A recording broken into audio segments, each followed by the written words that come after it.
guys, welcome back to the show. The Food Dude here. Today I'm going to be talking about kombucha, and I'm also going to be showing you how to make your own kombucha at home.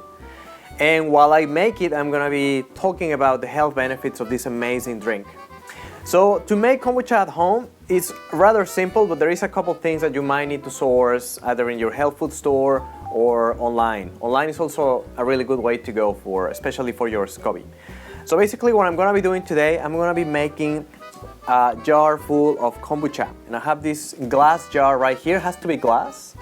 And I have added a thermometer because temperature is very important to keep your bacteria culture alive. So make sure your water is never over 28 degrees or below 20. Rather, in between 24 and 28 is the sweet spot. So we're gonna need a liter of boiling water. So I just have this ready, just out of the kettle. We're gonna have 2 liters of fresh water, a cup of organic sugar, and we're gonna have some tea. I have just a few different kind of teas that you can use just to show. So green tea, I have peppermint tea. There's also this really nice one which is jasmine, and this one is really fun because it comes in pearls. Normally jasmine doesn't have much flavor to it, but in this presentation I find that it has a lot of flavor and the smell is just incredible. It's one of the tastiest kombuchas that I've tried, is one made of jasmine. However, today I'm gonna be using green tea just because I wanna talk about the antioxidants that is gonna add to the health value of this drink. So how much tea you will need? You will need about 6 bags of tea. If it's black tea, green tea, as I said, any kind of tea you want, but about 6 bags of it. And last but not least, you will need one of these. This is what it's called a SCOBY. And a SCOBY is basically a symbiotic culture of bacteria and yeast. So basically this is gonna be the seed which you use to grow your kombucha. So this guy is alive, so you need to be careful. You shouldn't be putting it in the fridge. You shouldn't be exposing it to the sunlight. You wanna have it somewhere where it can breathe oxygen as well. And if you receive it online like I did, you should probably make it immediately. Otherwise, it can just die out in its plastic bag. So they're very inexpensive, and the beautiful thing about this is that every time you brew your own kombucha, you're gonna end up with a new SCOBY.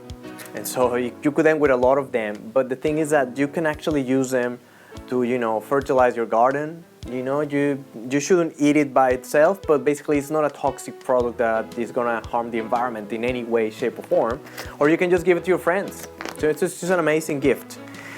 Alrighty, so let's get started. The first thing we're gonna do is I'm gonna put the 1 liter of boiling water in the jar, and because it's glass, I'm just gonna start with a little bit. And then warm up the glass so it doesn't crack.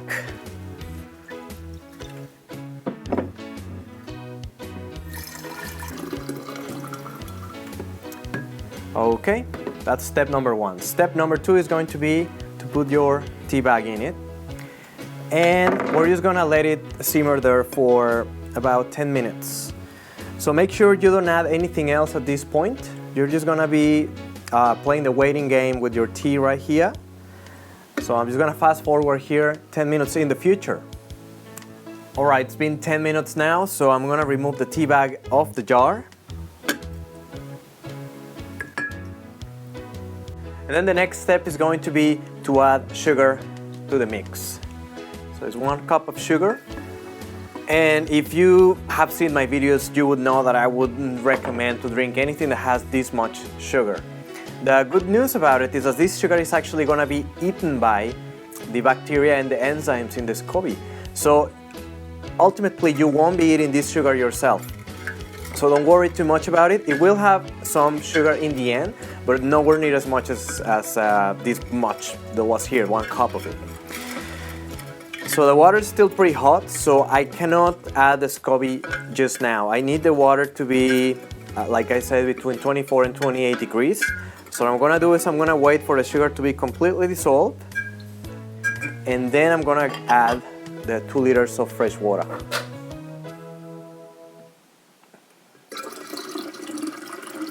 So make sure you don't miss any steps, because if you add the SCOBY when the water is too hot, you're gonna kill it. the bacteria cannot survive in that really hot environment, so you will ruin your batch of kombucha.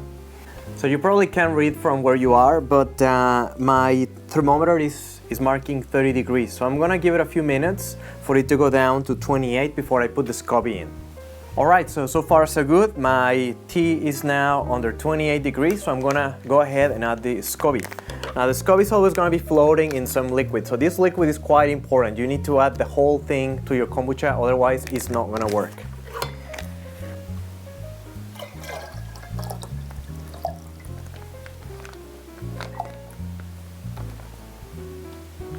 There you go. All right, so now we're just gonna wait for about a week. Technically, it should be between 5 to 10 days. So it depends on where you live, the conditions in which you live. If you are in a cold place or a warm place, it's gonna take longer or shorter. You're gonna be able to taste the kombucha about the third, fourth day.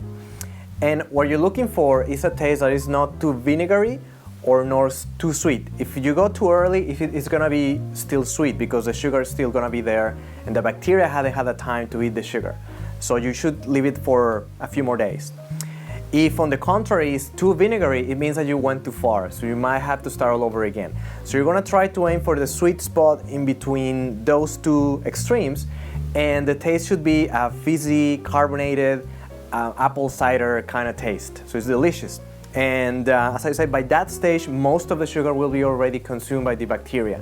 And also you'll notice that on top of your liquid, there's gonna be your new SCOBY that's gonna be formed. So the last thing we need to do here is I'm gonna cover this with a cloth. I cannot go ahead and close it with the lid because this bacteria needs oxygen. So if I go ahead and close it, this bacteria is gonna die and it's not gonna work. So I suggest to get one of these clothes and you can just tighten it with a rubber band. So that way you won't have any insects or fruit flies, because fruit flies are gonna be attracted to this sugary drink in the beginning and they can ruin your batch. So I'm gonna just put it away, store away from the sunlight, away from extreme temperatures. I'm not gonna put it in the fridge. Remember, keep it between 24 and 28 degrees. And in about 7 days, I should be able to have my kombucha ready to be drink.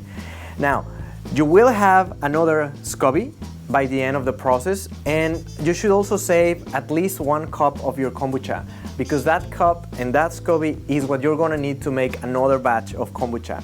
Just like we added this SCOBY and the fluid it came with, you're gonna need that, a cup of this and your SCOBY. If you save 2 cups, your kombucha is gonna be able to be ready sooner than 10 days or 7 days. So the more you add of the previous kombucha, the faster it will be made. Now, what are the health benefits of your kombucha? It originated in China and it has also been drank traditionally in Japan. It's a drink that is rich in probiotic, enzymes, vitamins, and it helps also with fighting disease. Kombucha has a huge reputation to even fight cancer because it contains glucoric acid. It also strengthens the immune system because it has all these nice antioxidants, especially if you add a green tea or a tea that is full with antioxidants.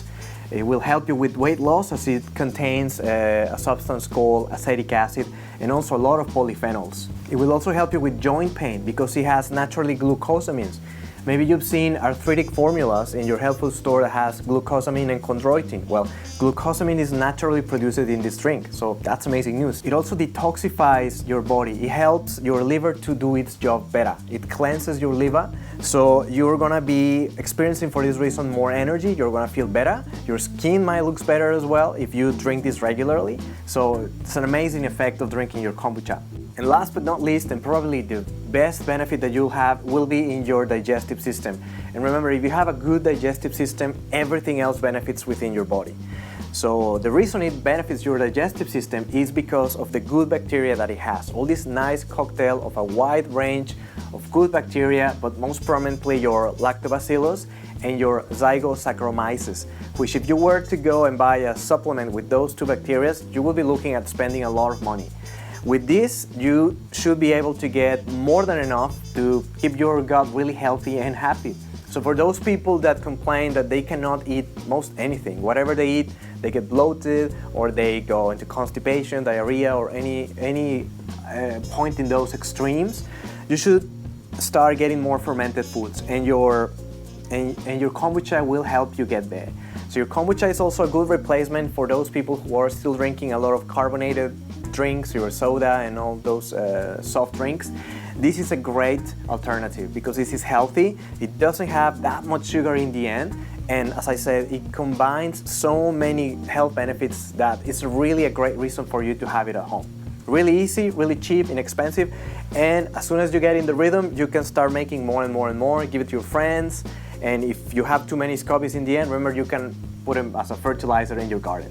Alright guys, well I'm gonna let you go with this. I hope you enjoy, I hope you try it at home, and let me know how you go. If you have any questions, just leave in the questions and in the comments down below. Don't forget to subscribe, and I'll see you next time. Bye bye.